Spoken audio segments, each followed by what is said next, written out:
Halo Sobat Sky, kembali dengan aku Ivan di konten Misteri Section.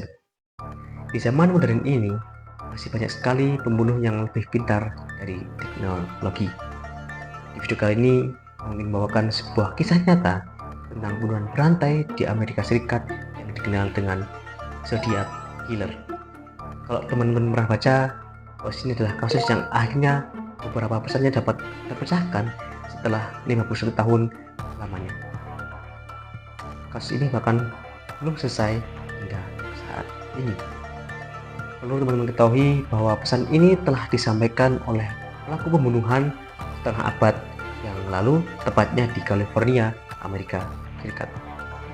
Kasus ini bahkan sampai diangkat ke layar lebar melalui film Zodiac the Killer tahun 1971 dan Zodiac 2007.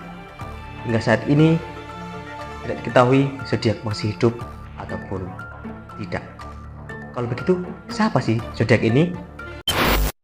Setelah sekian lama, tim detektif amatir mengaku berhasil mengidentifikasinya. Mereka adalah Case Breakers, lembaga non-profit yang didirikan oleh jurnalis Thomas Colbert. Menurutnya, Zodiac adalah mantan personil angkatan udara yang bernama Jerry Francis Post.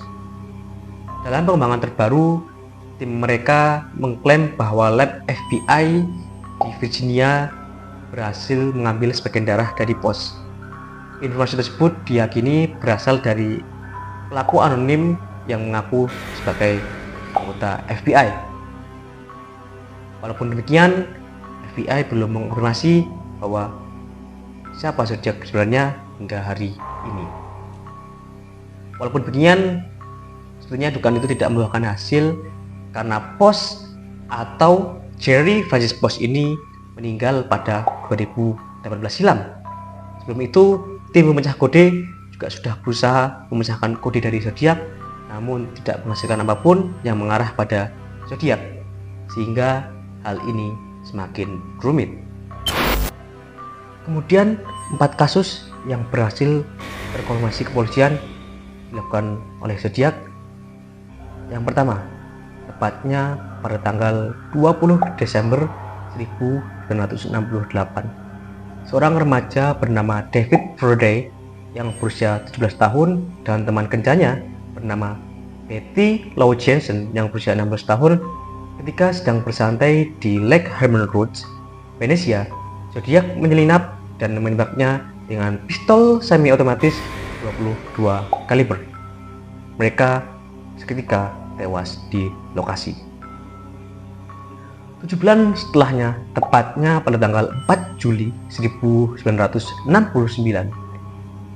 Darren Ferrin yang berusia 22 tahun dan temannya Michael Major yang berusia 19 tahun pergi ke tempat parkir di Blue Rock Springs Park di Valley Joe untuk mengobrol. Sebuah mobil berhenti di sisi pengemudi, lalu tiba-tiba putar balik dan berhenti di sisi penumpang.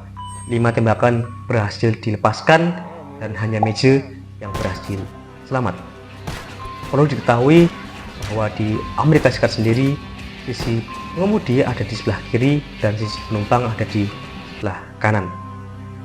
1 bulan setelahnya, tepatnya pada tanggal 27 September 1969, Zachariah Shepard duduk di atas selimut bersama teman lama dan mantan pacarnya, Brian Hartnell yang berusia 20 tahun di Brescia. Zodiac kemudian menikamnya kali-kali dan hanya Hartnell yang berhasil selamat. Hartnell pun berhasil mendeskripsikan pakaian Zodiac kepada kepolisian dan bukti yang dibuat Zodiac di lokasi. Kurang dari sebulan, tepatnya pada tanggal 11 Oktober 1969, Paul Stein yang berusia 29 tahun bekerja shift malam sebagai supir taksi.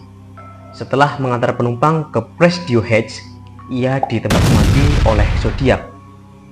Dan Zodiac mengirimkan ke meja Stein dengan pernyataan bahwa ia telah membunuh Stein.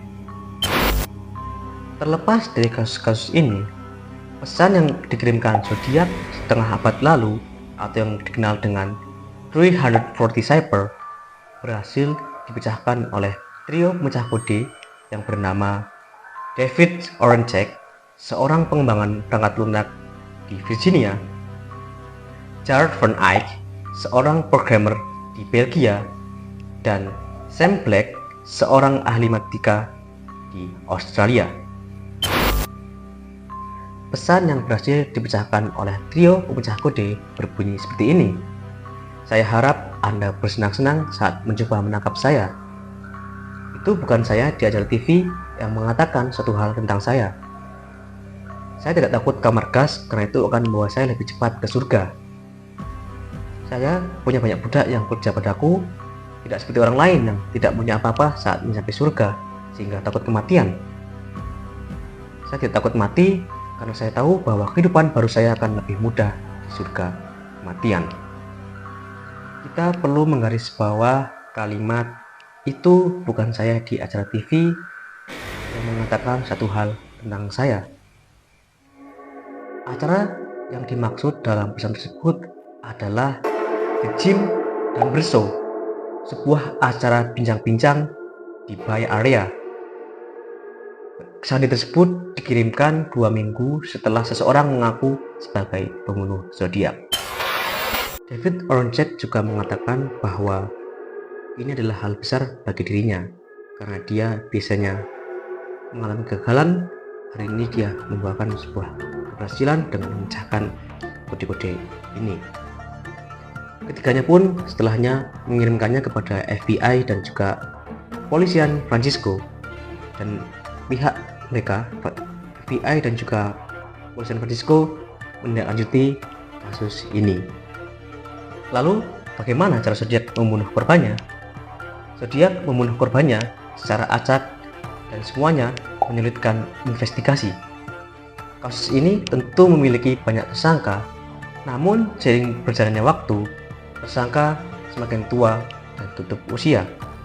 Akibatnya kasus ini tidak terselesaikan dengan baik dan hampir mustahil untuk diselesaikan. Hingga kasus ini bahkan sampai ini belum terselesaikan. Namun pada tanggal 17 April 2024 lalu, tepatnya di laman harian terbit, seorang tokoh kriminal psikolog dari University Weldon, beliau adalah Dr. Eric W. Haiki. Menurut beliau, serial killer merupakan seseorang yang memiliki pekerjaan yang mengharuskan kecerdasan yang cukup. Dr. Eric berpendapat ia diduga merupakan orang yang tidak dianggap dalam masyarakat, sehingga itu membuatnya sedih dan mengaruhi dirinya. Ia mendapatkan perhatian melalui tindakannya, walaupun itu tidak dibenarkan. Dari pernyataan Dr. Eric, bisa kita simpulkan bahwa kadang lingkunganlah yang membuat kita menjadi berbahaya. Oleh karena itu, kita harus saling menghargai antar sesama apapun itu. Lebih simpelnya, kalau teman-teman pernah nonton Naruto, zodiak adalah gambaran masa kecil di kisah Naruto. Dibenci semua orang, dijauhi semua orang, adalah hal yang menyakitkan. Oleh karena itu, aku ingin mengajak teman-teman semuanya untuk selalu mendukung orang-orang di sekitar kita, dimanapun kita berada, karena selama tidak ada hal yang perlu dipermasalahkan, damailah, karena kita semua pernah bersalah. Itu guys konten hari ini. Juga red hari ini di kolom komentar ya. Dan juga disclaimer, hari ini aku tidak promosi. Buat teman-teman yang masih penasaran tentang kisah ini, khusus tonton 2 film tentang zodiak. Yang pertama ada Zodiac The Killer 1971 dan juga Zodiac 2007. Buat teman yang penasaran, silahkan tonton ya. Jangan lupa like, comment, dan subscribe. Terima kasih. Sampai jumpa di video berikutnya.